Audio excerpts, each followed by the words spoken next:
नमस्कार साथियों, आज देश जी के ट्रिक में आप सभी का स्वागत है। दोस्तों, इस वीडियो में मैं आपके रेलवे आरपीएफ कांस्टेबल एग्जाम्स के लिए जीके जीएस का टॉप 50 महत्वपूर्ण प्रश्नों को कराने वाला हूं, जो कि आपके एग्जाम्स के लिए काफी ज्यादा महत्वपूर्ण रहने वाला है।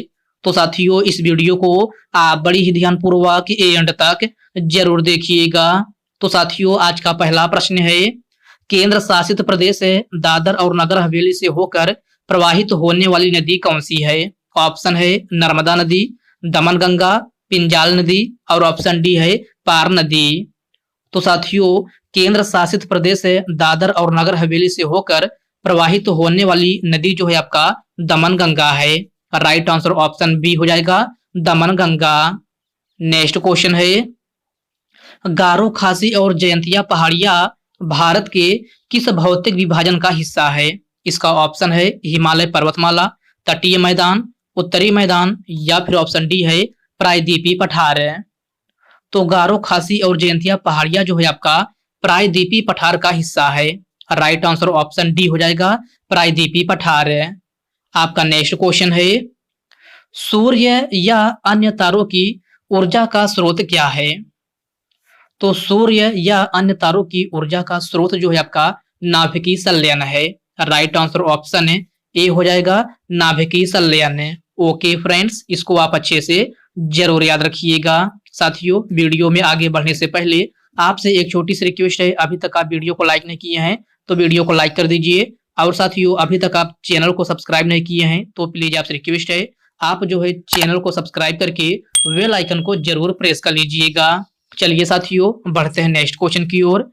नेक्स्ट क्वेश्चन आपसे पूछा गया है, निम्न में से किस उपनिषद में वसुधैव कुटुंबकम शब्द का उल्लेख किया गया है?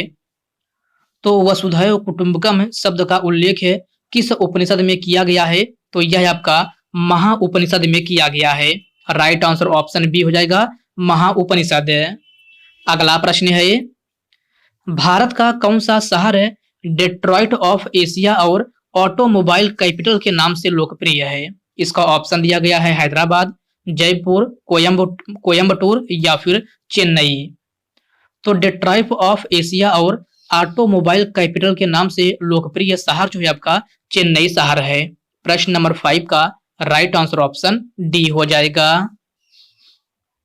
किस भारतीय शहर के अंतरराष्ट्रीय हवाई अड्डे का नाम डॉक्टर भीमराव अंबेडकर के नाम पर रखा गया है? तो सभी प्यारे साथी इसका आंसर बताएंगे कि किस भारतीय शहर के अंतरराष्ट्रीय हवाई अड्डे का नाम डॉक्टर भीमराव अंबेडकर के नाम पर रखा गया है? तो यह आपका नागपुर शहर है। राइट आंसर ऑप्शन ए हो जाएगा, नागपुर शहर है। ओके फ्रेंड्स, क्लियर है। चलिए बढ़ते हैं नेक्स्ट क्वेश्चन की ओर। नेक्स्ट क्वेश्चन आपसे पूछा गया है, किस विधि अधिकारी के पास संसद के दोनों सदनों में बोलने का अधिकार है? तो यह आपका कौन है? तो यह आपका महान्यायवादी है। राइट आंसर ऑप्शन सी हो जाएगा, महान्यायवादी। अगला प्रश्न है, महाभाष्य के लेखक कौन थे? तो महाभाष्य के लेखक कौन थे? बाणभट्ट, पाणिनि, कौटिल्य या फिर पतंजलि। तो महाभाष्य के लेखक जो थे यह आपका पतंजलि थे। राइट आंसर ऑप्शन डी हो जाएगा, पतंजलि। नेक्स्ट क्वेश्चन है, बौद्ध वास्तुकला में स्तूप को श्रद्धांजलि अर्पित करने के लिए पैदल मार्ग क्या कहलाता था? तो क्वेश्चन को ध्यान से पढ़िएगा। इसमें आपसे पूछा जा रहा है कि बौद्ध वास्तुकला में स्तूप को श्रद्धांजलि अर्पित करने के लिए पैदल मार्ग क्या कहलाता था? तो आपका राइट आंसर ऑप्शन ए हो जाएगा, मेधी। ओके फ्रेंड्स, इसको आप अच्छे से जरूर याद रखिएगा। आपका नेक्स्ट क्वेश्चन है, वह पवित्र शहर कौन सा है जिसे प्रथम और चतुर्थ जैन तीर्थंकर का जन्म स्थान माना जाता है? ऑप्शन है वाराणसी, द्वारका, गया या फिर अयोध्या। तो वह पवित्र शहर कौन सा है जिसे प्रथम और चतुर्थ जैन तीर्थंकर का जन्म स्थान माना जाता है? तो यह आपका अयोध्या शहर है। राइट आंसर ऑप्शन डी हो जाएगा, अयोध्या शहर है। ओके फ्रेंड्स, नेक्स्ट क्वेश्चन है, भूटान में किस धर्म के अनुयायियों की संख्या सबसे अधिक है? तो आपको बताना है कि भूटान में किस धर्म के अनुयायियों की संख्या सबसे अधिक है। तो आपका राइट आंसर ऑप्शन बी हो जाएगा, बौद्ध है। अगला प्रश्न है, खुल्लम खुल्ला निम्नलिखित में से किस व्यक्ति की आत्मकथा है? तो सभी प्यारे साथी इसका आंसर बताएंगे कि खुल्लम खुल्ला निम्नलिखित में से किस व्यक्ति की आत्मकथा है। तो साथियों यह आपका ऋषि कपूर की आत्मकथा है। राइट आंसर ऑप्शन है सी हो जाएगा, ऋषि कपूर है। ओके फ्रेंड्स, क्लियर है। चलिए बढ़ते हैं नेक्स्ट क्वेश्चन की ओर। नेक्स्ट क्वेश्चन आपसे पूछा गया है, पहले भारतीय ओलंपिक खेल किस शहर में आयोजित किए गए थे? मद्रास, मुंबई, इलाहाबाद या फिर लाहौर है। तो पहले भारतीय ओलंपिक खेल किस शहर में आयोजित किए गए थे? तो यह आपका लाहौर में आयोजित किए गए थे। कहां? लाहौर में। प्रश्न नंबर 13 का राइट आंसर ऑप्शन डी हो जाएगा। बास्केटबॉल में जब 6.25 मीटर रेखा के बाहर बास्केट मारी जाती है तो कितने अंक दिए जाते हैं? तो सबसे पहले क्वेश्चन को ध्यान से पढ़िएगा। इसमें आपसे पूछा जा रहा है कि बास्केटबॉल में जब 6.25 मीटर रेखा के बाहर बास्केट मारी जाती है तो कितने अंक दिए जाते हैं? तो साथियों इसमें आपका 3 अंक दिए जाते हैं। प्रश्न नंबर 14 का राइट आंसर ऑप्शन ए हो जाएगा, 3 अंक है। भारतीय संविधान की कौन सी अनुसूची अनुसूचित क्षेत्रों के प्रशासन और नियंत्रक से संबंधित है? ऑप्शन है दूसरी अनुसूची, 5वीं अनुसूची, तीसरी अनुसूची या फिर ऑप्शन डी दिया गया है चौथी अनुसूची। आपका राइट आंसर ऑप्शन है बी हो जाएगा, 5वीं अनुसूची। तो भारतीय संविधान की कौन सी अनुसूची अनुसूचित क्षेत्रों के प्रशासन और नियंत्रण से संबंधित है? तो यह आपका 5वीं अनुसूची है। तो आपका राइट आंसर ऑप्शन बी हो जाएगा। महाराष्ट्र के किस संगीतज्ञ को पद्म विभूषण 2023 प्राप्त हुआ है? तो सभी प्यारे साथी इसका आंसर बताएंगे कि महाराष्ट्र के किस संगीतज्ञ को पद्म विभूषण 2023 से प्राप्त हुआ है। तो साथियों यह कौन थे? तो यह आपका जाकिर हुसैन थे। राइट आंसर ऑप्शन डी हो जाएगा, Zakir Hussain. Okay friends, clear है। साथियों अगर आपसे पूछा जाए कि जाकिर हुसैन का संबंध किस वाद्य यंत्र से है, तो साथियों यह एक तबला वादक है। तो इस पॉइंट को भी आप अच्छे से जरूर याद रखिएगा। जिन्हें महाराष्ट्र के संगीतज्ञ को जो है आपका पद्म विभूषण 2023 प्राप्त हुआ है। तो आपका राइट आंसर ऑप्शन डी हो जाएगा, जाकिर हुसैन, और इनका संबंध जो है तबला वाद्य यंत्र से है। अगला प्रश्न है, निम्न में से कौन सा नृत्य महाभारत, रामायण और महाकाव्यों तथा पुराणों की कहानियों में सन्निहित है? तो इसमें आपसे पूछा जा रहा है कि कौन सा नृत्य महाभारत, रामायण, महाकाव्यों और पुराणों की कहानियों से सन्निहित है। तो साथियों यह आपका कथकली है। राइट आंसर ऑप्शन ए हो जाएगा, कथकली। और साथियों कथकली लोक नृत्य शैली किस राज्य की है? तो यह आपका केरल राज्य की है। कहाँ की? केरल राज्य की। कुचिपुड़ी पूछा जाए तो कुचिपुड़ी आपका आंध्र प्रदेश का है। सत्रिया कहाँ का है? तो सत्रिया आपका असम राज्य का है। और ओडिसी नाम से ही लग रहा है। यह आपका कहाँ का है? तो यह आपका ओडिशा राज्य का है। तो इन पॉइंट को आप अच्छे से जरूर ध्यान में रखिएगा। भारत संघ का वह दक्षिणतम बिंदु कौन सा है जहां सुनामी आई थी? तो भारत संघ का वह दक्षिणतम बिंदु कौन सा है जहां सुनामी आई थी? तो यह आपका इंदिरा पॉइंट है। प्रश्न नंबर 18 का राइट आंसर ऑप्शन ए हो जाएगा, इंदिरा पॉइंट। भारतीय संविधान को लागू करने के लिए किस विशेष तिथि को चुना गया था? तो आपको बताना है कि भारतीय संविधान को लागू करने के लिए किस विशेष तिथि को चुना गया था।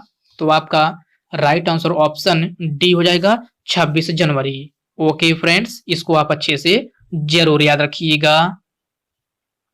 निम्नलिखित में से कौन सा एक प्राकृतिक वातावरण नहीं है?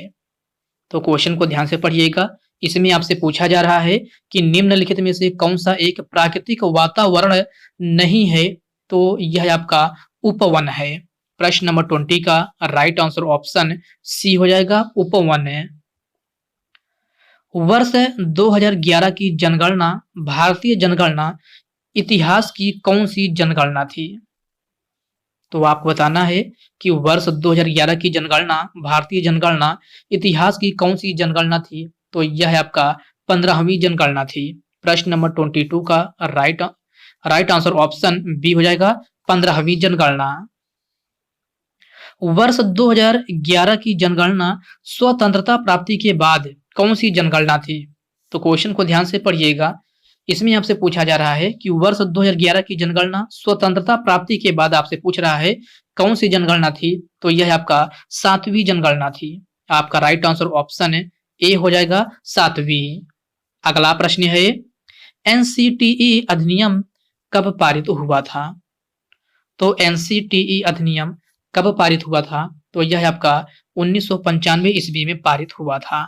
राइट आंसर ऑप्शन बी हो जाएगा 1995 में। साथियों एनसीटीई का फुल फॉर्म क्या होता है? तो यह आपका national council for teacher education होता है। क्या? National council for teacher education. BC Roy पुरस्कार किससे संबंधित है? चिकित्सा, नृत्य, संगीत या फिर खेल? तो बीसी राय पुरस्कार जो है आपका चिकित्सा से संबंधित है। प्रश्न नंबर 25 का राइट आंसर ऑप्शन ए हो जाएगा चिकित्सा। पहली औद्योगिक क्रांति कहां से शुरू हुई थी? तो पहली औद्योगिक क्रांति कहां से शुरू हुई थी? रूस, चीन, ब्रिटेन या फिर कनाडा? आपका राइट आंसर ऑप्शन सी हो जाएगा ब्रिटेन। पहली औद्योगिक क्रांति आपसे पूछ रहा है कि कहां से शुरू हुई थी? तो यह आपका ब्रिटेन में शुरू हुई थी। ओके फ्रेंड्स, क्लियर है। चलिए बढ़ते हैं नेक्स्ट क्वेश्चन की ओर। नेक्स्ट क्वेश्चन आपसे पूछा गया है निम्न में से किस वर्ष को भारत के जनसांख्यिकी इतिहास में बृहत विभाजन का वर्ष कहा जाता है? तो आपका राइट आंसर ऑप्शन क्या हो जाएगा? सी हो जाएगा 1921 ईस्वी। ओके फ्रेंड्स, क्लियर है। चलिए बढ़ते हैं नेक्स्ट क्वेश्चन की ओर। नेक्स्ट क्वेश्चन आपसे पूछा गया है भारत में जनगणना का क्रमवार आकलन कब से प्रति 10 वर्ष के अंतराल में किया जा रहा है? तो यह आपका किस वर्ष से किया जा रहा है? तो आपका राइट आंसर ऑप्शन बी हो जाएगा 1881 ईस्वी से। ओके फ्रेंड्स, इसको आप अच्छे से जरूर याद रखिएगा। अरब सागर की रानी किसे कहते हैं? तो आपको बताना है कि अरब सागर की रानी किसे कहते हैं? कोच्चि, देहरादून, पुणे या फिर इनमें से कोई नहीं? अरब सागर की रानी कोच्चि को कहते हैं। राइट आंसर ऑप्शन ए हो जाएगा कोच्चि। भारतीय संविधान के किस अनुच्छेद में आपातकाल की घोषणा की गई है? तो सभी प्यारे साथी इसका आंसर बताएंगे कि भारतीय संविधान के किस अनुच्छेद में आपातकाल की घोषणा की गई है? तो आपका राइट आंसर ऑप्शन ए हो जाएगा अनुच्छेद 352। अनुच्छेद 352 में जो है आपका आपातकाल की घोषणा की गई है। तो इसको आप अच्छे से जरूर याद रखिएगा। विश्व संगीत दिवस प्रति वर्ष किस तिथि को मनाया जाता है? या फिर विश्व संगीत दिवस कब मनाया जाता है? 21 जून, 22 जून, 23 जून या फिर 24 जून? तो विश्व संगीत दिवस जो है आपका प्रति वर्ष 21 जून को मनाया जाता है। राइट आंसर ऑप्शन ए हो जाएगा 21 जून को। पंपास घास के मैदान कहाँ पाई जाती है? ऑस्ट्रेलिया, अर्जेंटीना, चिली या फिर बोलीविया? तो पंपास घास के मैदान जो है आपका कहाँ पाई जाती है? तो साथियों यह आपका अर्जेंटीना में पाई जाती है। प्रश्न नंबर 32 का राइट आंसर ऑप्शन बी हो जाएगा अर्जेंटीना। ओके फ्रेंड्स, क्लियर है। चलिए बढ़ते हैं नेक्स्ट क्वेश्चन की ओर। नेक्स्ट क्वेश्चन आपसे पूछा गया है वर्ल्ड घास के मैदान किस महाद्वीप में पाए जाते हैं? यूरोप महाद्वीप, अफ्रीका महाद्वीप, ऑस्ट्रेलिया महाद्वीप या फिर ऑप्शन डी है इनमें से कोई नहीं? वर्ल्ड घास के मैदान जो है आपका अफ्रीका महाद्वीप में पाए जाते हैं। राइट आंसर ऑप्शन है बी हो जाएगा अफ्रीका महाद्वीप में। मोहनजोदड़ो एवं हड़प्पा की पुरातात्विक खुदाई के प्रभारी थे। तो आपको बताना है मोहनजोदड़ो एवं हड़प्पा की पुरातात्विक खुदाई के प्रभारी कौन थे? तो यह आपका सर जॉन मार्शल थे। प्रश्न नंबर 34 का राइट आंसर ऑप्शन ए हो जाएगा सर जॉन मार्शल। बौद्ध साहित्य में थेरी गाथा निम्न में से किस निकाय से संबंधित है? तो क्वेश्चन को ध्यान से पढ़िएगा। इसमें आपसे पूछा जा रहा है कि बौद्ध साहित्य में थेरी गाथा निम्न में से किस निकाय से संबंधित है? तो साथियों यह आपका खुद्दक निकाय से संबंधित है। राइट आंसर ऑप्शन ए हो जाएगा खुद्दक निकाय से। रब अल खाली मरुस्थल किस देश में स्थित है? कनाडा, ऑस्ट्रेलिया, सऊदी अरब या फिर मंगोलिया? तो रब अल खाली मरुस्थल जो है आपका यह है सऊदी अरब में स्थित है। कहाँ? सऊदी अरब में। प्रश्न नंबर 36 का राइट आंसर ऑप्शन सी हो जाएगा। अगला प्रश्न है, दक्षिण अफ्रीका में पाए जाने वाले शीतोष्ण कटिबंधीय घास भूमियों को क्या कहा जाता है? ऑप्शन है पंपास, डाउन्स, प्रेयरी या फिर वेल्ड। तो दक्षिण अफ्रीका में पाए जाने वाले शीतोष्ण कटिबंधीय घास भूमियों को क्या कहा जाता है? तो इसे वेल्ड कहा जाता है। प्रश्न नंबर 37 का राइट आंसर ऑप्शन डी हो जाएगा, वेल्ड। उत्तरी अमेरिका के शीतोष्ण घास स्थल को किस नाम से जाने जाते हैं? प्रेयरी, स्टेपी, वेल्ड या फिर पंपास? आपका राइट आंसर ऑप्शन ए हो जाएगा, प्रेयरी। उत्तरी अमेरिका के शीतोष्ण घास स्थल को प्रेयरी के नाम से जाना जाता है। तो प्रश्न नंबर 38 का राइट आंसर ऑप्शन ए बन जाएगा। मध्य प्रदेश में जीवाश्म राष्ट्रीय उद्यान स्थित है। तो आपको बताना है मध्य प्रदेश में जीवाश्म राष्ट्रीय उद्यान कहाँ स्थित है? तो यह आपका मंडला में स्थित है। कहाँ? मंडला में। प्रश्न नंबर 39 का राइट आंसर ऑप्शन बी हो जाएगा। बुक्सा बाघ परियोजना भारत के किस राज्य में स्थित है? ऑप्शन है पश्चिम बंगाल, राजस्थान, महाराष्ट्र या फिर उत्तर प्रदेश है। तो बुक्सा बाघ परियोजना जो है आपका यह है पश्चिम बंगाल में स्थित है। प्रश्न नंबर 40 का राइट आंसर ऑप्शन ए हो जाएगा, पश्चिम बंगाल है। भारत की निम्न मिट्टियों में से कौन बेसाल्ट लावा के उपक्षय के कारण निर्मित हुई है? ऑप्शन है रेगुर मिट्टी, जलोढ़ मिट्टी, लाल मिट्टी या फिर लैटेराइट मिट्टी। तो भारत की निम्न मिट्टियों में से कौन बेसाल्ट लावा के उपक्षय के कारण निर्मित हुई है? तो यह आपका रेगुर मिट्टी है। राइट आंसर ऑप्शन ए हो जाएगा, रेगुर मिट्टी। तकलामाकन मरुस्थल किस देश में अवस्थित है? चिली में, ऑस्ट्रेलिया में, चीन में या फिर मैक्सिको में? तो तकलामाकन मरुस्थल जो है आपका यह है चीन में स्थित है। कहाँ? चीन में। प्रश्न नंबर 42 का राइट आंसर ऑप्शन सी हो जाएगा। भारत में प्रोजेक्ट टाइगर किस वर्ष शुरू किया गया था? तो सभी प्यारे साथी इसका आंसर बताएंगे कि भारत में प्रोजेक्ट टाइगर किस वर्ष शुरू किया गया था? 1974 में, 1963 में, 1973 में या फिर ऑप्शन डी है 1988 में। तो भारत में प्रोजेक्ट टाइगर जो है आपका 1973 ईस्वी में शुरू किया गया था। कब? 1973 ईस्वी में। प्रश्न नंबर 43 का राइट आंसर ऑप्शन सी बन जाएगा। मध्य प्रदेश का शिवपुरी राष्ट्रीय पार्क किसके लिए महत्वपूर्ण है? तो इसमें आपसे पूछा जा रहा है कि मध्य प्रदेश का शिवपुरी राष्ट्रीय पार्क किसके लिए महत्वपूर्ण है? तो आपका राइट आंसर ऑप्शन सी हो जाएगा, बाघ और हाथी। ओके फ्रेंड्स, इसको आप अच्छे से जरूर याद रखिएगा। निम्नलिखित में से सिख समुदाय के अंतिम गुरु कौन थे? तो सिख समुदाय के अंतिम गुरु कौन थे? गुरु तेग बहादुर, गुरु गोविंद सिंह, गुरु अंगद देव और ऑप्शन डी दिया गया है इनमें से कोई नहीं। तो आपसे सिख समुदाय के अंतिम गुरु पूछ रहा है कि सिख समुदाय के अंतिम गुरु कौन थे? तो यह आपका गुरु गोविंद सिंह थे। कौन? गुरु गोविंद सिंह है। प्रश्न नंबर 45 का राइट आंसर ऑप्शन बी हो जाएगा। मुस्लिम लीग ने मुक्ति दिवस कब मनाया? तो मुस्लिम लीग ने मुक्ति दिवस कब मनाया था? 1939 में, 1946 में, 1938 में या फिर ऑप्शन डी है 1949 में। तो मुस्लिम लीग ने मुक्ति दिवस जो है आपका 1939 ईस्वी में मनाया था। राइट आंसर ऑप्शन ए हो जाएगा, 1939 ईस्वी में। डेट पूछा जाए तो 22 दिसंबर याद रखिएगा। कब?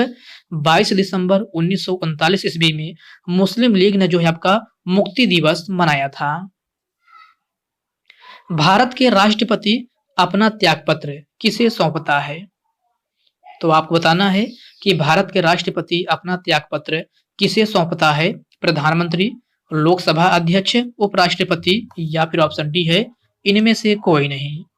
तो भारत के राष्ट्रपति अपना त्यागपत्र जो है उपराष्ट्रपति को सौंपता है? राइट आंसर ऑप्शन सी हो जाएगा, उपराष्ट्रपति। बाबर के आक्रमण के समय बंगाल का शासक कौन था? तो बाबर के आक्रमण के समय बंगाल का शासक जो था वह आपका नुसरत शाह था। राइट आंसर ऑप्शन सी हो जाएगा, नुसरत शाह है। ओके फ्रेंड्स, इसको आप अच्छे से जरूर याद रखिएगा। आपका नेक्स्ट क्वेश्चन है, हम्पी निम्नलिखित में से किसकी राजधानी थी? तो हम्पी जो है आपका किसकी राजधानी थी? तो यह आपका विजयनगर साम्राज्य की राजधानी थी। राइट आंसर ऑप्शन बी हो जाएगा, विजयनगर साम्राज्य। आबू का जैन मंदिर निम्नलिखित में से किससे निर्मित है? चूना पत्थर, अवसादी चट्टान, बलुआ पत्थर या फिर संगमरमर। तो आबू का जैन मंदिर किससे निर्मित है? तो यह आपका संगमरमर से निर्मित है। प्रश्न नंबर 50 का राइट आंसर ऑप्शन डी हो जाएगा, संगमरमर। ओके फ्रेंड्स, नेक्स्ट क्वेश्चन है, खजुराहो मंदिर के स्थापत्य के निर्माण में सहयोगी कौन थे? तो आपको बताना है कि खजुराहो मंदिर के स्थापत्य के निर्माण में सहयोगी कौन थे। ऑप्शन है चंदेल, राष्ट्रकूट, मगध या फिर मुगल। आपका राइट आंसर ऑप्शन ए हो जाएगा, चंदेल। खजुराहो मंदिर के स्थापत्य के निर्माण में सहयोगी जो थे यह आपका चंदेल थे। तो प्रश्न नंबर 51 का राइट आंसर ऑप्शन ए बन जाएगा। मौर्य वंश के बाद दक्षिण भारत में सबसे प्रभावशाली राजवंश कौन सा था? तो इसमें आपसे पूछा जा रहा है कि मौर्य वंश के बाद दक्षिण भारत में सबसे प्रभावशाली राजवंश कौन सा था? तो लू वंश, मौर्य वंश, सातवाहन वंश या फिर ऑप्शन डी है खिलजी वंश है। तो प्यारे साथियों, मौर्य वंश के बाद दक्षिण भारत में सबसे प्रभावशाली राजवंश जो था यह आपका सातवाहन वंश था।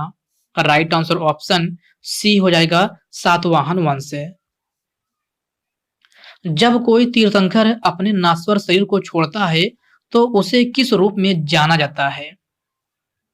तो जब कोई तीर्थंकर अपने नाश्वर शरीर को छोड़ता है तो उसे किस रूप में जाना जाता है? ऑप्शन है सिद्धशिला, तप कल्याण, निर्वाण या फिर ऑप्शन डी है जन्म कल्याण। तो साथियों, ये क्वेश्चन जो है आपका होमवर्क रूप में है। सभी साथी इसका आंसर कमेंट बॉक्स में कमेंट करके जरूर बताएंगे कि जब कोई तीर्थंकर जो है अपने नाश्वर शरीर को छोड़ता है तो उसे किस रूप में जाना जाता है, और ये रहे इसके 4 ऑप्शन। तो साथियों, आज के इस वीडियो में बस इतने ही प्रश्न। तो साथियों, यह वीडियो आपको कैसी लगी आप कमेंट बॉक्स में कमेंट करके अपना फीडबैक जरूर दीजिएगा। और साथियों, यह वीडियो आपके लिए थोड़ा हेल्पफुल लगा हो तो इस वीडियो को लाइक कर दीजिए, अपने साथियों के साथ शेयर कीजिए। फ्रेंड्स, अभी तक आप चैनल को सब्सक्राइब नहीं किए हैं तो आप जो है चैनल को सब्सक्राइब करके बेल आइकन को जरूर प्रेस कर लीजिएगा। तो चलिए साथियों, इसी के साथ मिलते हैं किसी नेक्स्ट वीडियो में। तब तक के लिए जय हिंद दोस्तों।